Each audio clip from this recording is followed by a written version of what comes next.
మొన్నటిదాకా అభిజిత్ దుప్కే ఆధ్వర్యంలోనే cockroach Janata party ఉద్యమం నడిచింది జంతర్ మంతర్ దగ్గర. ఆ టైంలో కొంతమంది సాధువుల వేషంలో ఉన్నటువంటి వాళ్ళు, అదే సందర్భంలో కొంతమంది అర్చకులు వేషధారణలో ఉన్నటువంటి వాళ్ళు అక్కడ ఆ కార్యక్రమంలో పార్టిసిపేట్ చేసి ప్రభుత్వానికి వ్యతిరేకంగా ఉపన్యాసాలు ఇవ్వడంతో పాటు జునైద్ బాయ్తో కలిసి భోజనాలు చేశారు, ఇద్దరు కలిసి డ్యాన్సులు చేశారు.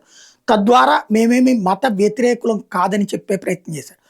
బట్ నిన్నటి ఢిల్లీ ఉద్యమం టైంకి కమ్యూనిస్టులు చేరిపోయారు, అట్లాగే పలు హిందుత్వ వ్యతిరేక శక్తులు చేరిపోయినాయి. ఇప్పుడు అక్కడ జంతర్ మంతర్ దగ్గర దాంట్లో జంతర్ మంతర్ లాగానే ఉంది, అంత గందరగోళంగా ఉంది.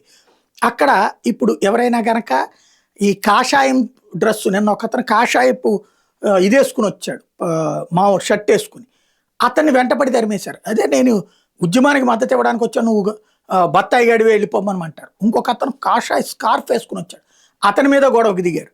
కాషాయం కనబడితే తట్టుకోలేనటువంటి వాళ్ళ సంఖ్య పెరుగుతోంది అక్కడ.